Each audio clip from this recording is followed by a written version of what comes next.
GST good news రాబోతుంది. వచ్చే రోజుల్లో జీఎస్టీ సిస్టంలో భారీ మార్పులు చేర్పులు రాబోతున్నాయి.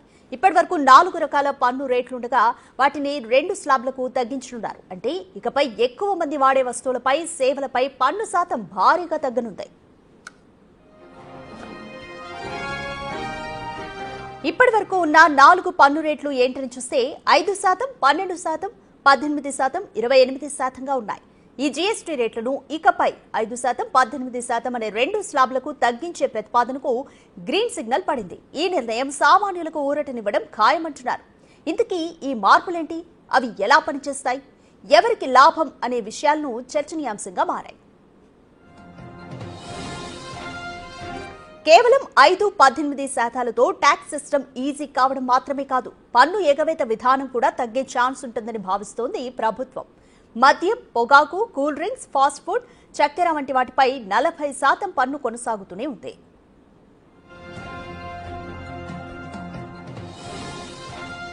జీఎస్టీ మార్పుల ద్వారా సామాన్యులకు వచ్చే లాభం ఏంటని చూస్తే ప్రస్తుతం 12% జీఎస్టీ స్లాబ్లో ఉన్న దాదాపు 99% వస్తువులు 5%కి మారనున్నాయి.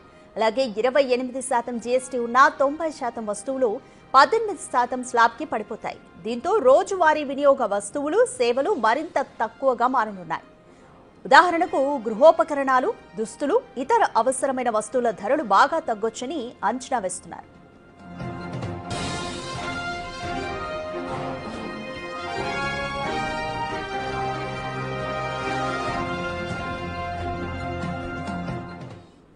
రైట్, మోర్ డీటెయిల్స్ మా ప్రతినిధి శివ అందిస్తారు. రైట్ శివ, జీఎస్టీ రిఫార్మ్స్ గురించి ఇండిపెండెన్స్ డే రోజు ప్రధాని మోదీ చేసిన ప్రకటన పట్ల కూడా అందరూ ఆసక్తిగా ఉన్నారు. ఇప్పుడు అనుకున్నట్టుగానే గ్రీన్ సిగ్నల్ కూడా పడింది. జీఎస్టీ రిఫార్మ్స్ కి సంబంధించి 4 స్లాబుల నుంచి 2 స్లాబులకు తగ్గించడం పట్ల ఎవరెవరికి ఎంత లాభం ఉంటుంది? కంప్లీట్ డీటెయిల్స్ ఏ విధంగా ఉన్నాయి?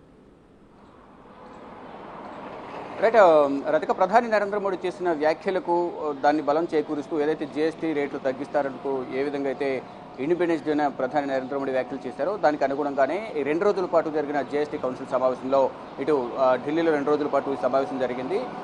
కేంద్ర ఆర్థిక శాఖ మంత్రి నిర్మలా సీతారామన్ అధ్యక్షతన ఈ సమావేశాలు జరిగాయి. ఇటు తెలంగాణకి కౌన్సిల్ గ్రూప్ ఆఫ్ మినిస్టర్స్లో సభ్యులుగా ఉన్న ఇటు తెలంగాణ డిప్యూటీ సీఎం, ఆర్థిక శాఖ మంత్రి బట్టి విక్రమార్క కూడా ఈ సమావేశంలో పాల్గొన్నారు. అయితే కేంద్ర ప్రభుత్వం కీలక నిర్ణయాలు తీసుకుందని మనం ప్రధానంగా చెప్పాలి. ఇప్పటి వరకు అమల్లో ఉన్న 4 స్లాబ్లలో 2 స్లాబ్లను తప్పించి, అంటే 12 అలాగే 28 స్లాబ్లను తప్పించి కేవలం 18, 5 స్లాబ్లను మాత్రమే, అంటే 2 స్లాబ్లను తప్పించి మిగతా 2 స్లాబ్లను కంటిన్యూ చేసే విధంగా కూడా కేంద్ర ప్రభుత్వం నిర్ణయం తీసుకుంది. అంటే గ్రూప్ ఆఫ్ మినిస్టర్స్ కేంద్ర ప్రతిపాదనను ఈ జీఎస్టీ కౌన్సిల్ సంబంధించిన గ్రూప్ ఆఫ్ మినిస్టర్స్ ఎవరైతే ఉంటారో సభ్యులు వారందరూ కూడా అంగీకరించారు. ఈ నేపథ్యంలోనే ప్రెజెంట్ 12, 28% స్లాబ్లను తొలగించాలన్న కేంద్రం అంగీకరించింది. దానికి సంబంధించి జీఎస్టీ మంత్రుల బృందం కూడా అంగీకారం తెలిపారు. దీంతో చాలా వరకు కూడా నిత్యావసర ధరలన్నీ కూడా దిగి వచ్చే అవకాశం అయితే కనిపిస్తుంది. దానిలో భాగంగానే ఇప్పటి వరకు 28% స్లాబ్ల కింద ఉన్న జీఎస్టీ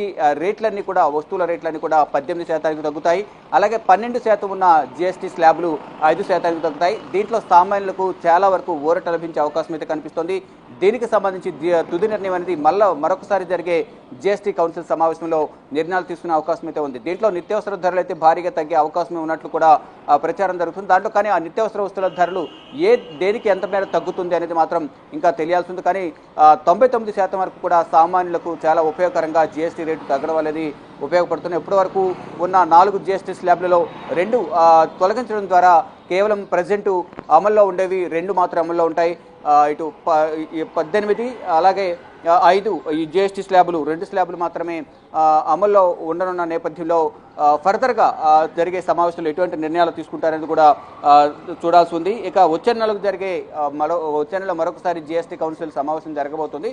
దీంట్లో తుది నిర్ణయం అనేది తీసుకోనున్నారు. అంటే ఉన్న 4 స్లాబులు 2 తొలగించారు కాబట్టి మిగతా 2 స్లాబులు అనేవి సామాన్యులకు ఉపయోగకరంగా ఉండబోతున్నాయి. జీఎస్టీ రేట్లను తగ్గడంతో పాటు ఇవన్నీ కూడా జీఎస్టీ తగ్గించడంతో నిత్యావసర ధరలను భారీగా తగ్గే అవకాశం అయితే కనిపిస్తుంది.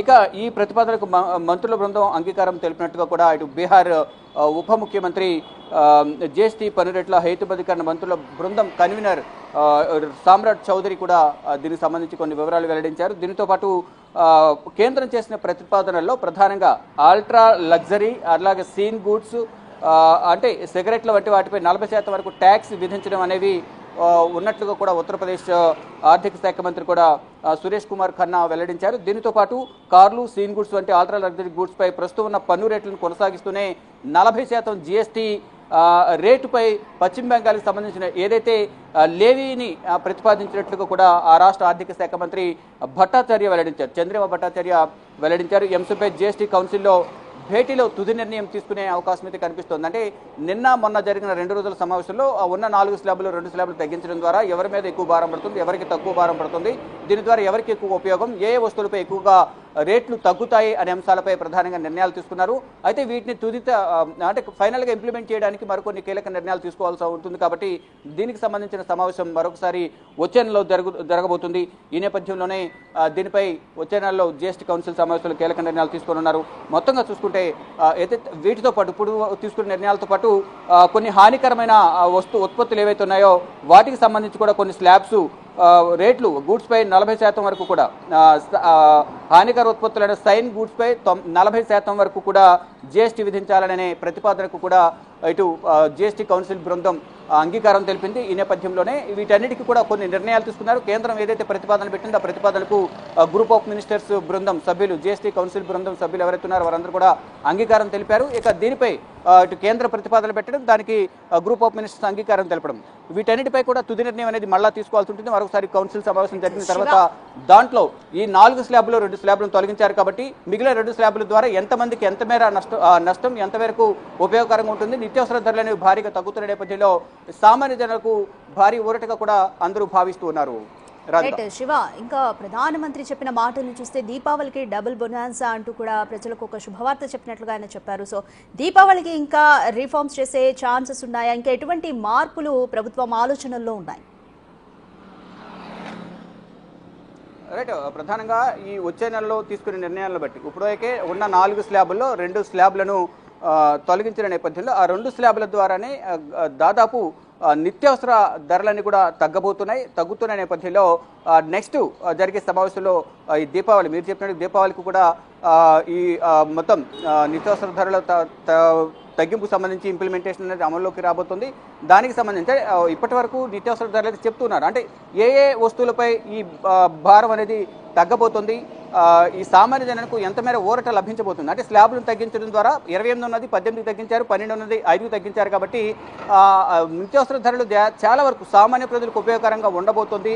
సామాన్య మధ్యతరగతి ప్రజలకు అనేది కూడా ఈ కేంద్ర ప్రభుత్వ వర్గాల నుంచి అయితే సమాచారం అయితే అందుతోంది. దానిలో భాగంగానే ఇప్పుడు నిన్న కానీ మొన్న 2 రోజుల పాటు విజ్ఞాన్ భవన్లో జరిగిన సమావేశంలో కీలక నిర్ణయాలు తీసుకున్నారు. కాబట్టి కేంద్ర ప్రతిపాదనలు పెట్టడం, దానికి గ్రూప్ ఆఫ్ మినిస్టర్స్ అంగీకారం తెలపడం ఇవన్నీ జరిగాయి. కాబట్టి నెక్స్ట్ తుది నిర్ణయం అనేది వచ్చే నెలలో జరిగే జీఎస్టీ కౌన్సిల్ సమావేశంలో జరగబోతుంది. దీపావళి నాటికి కంప్లీట్గా మరిన్ని జీఎస్టీకి సంబంధించి మరిన్ని తగ్గింపులు ఉండే అవకాశం ఉంది.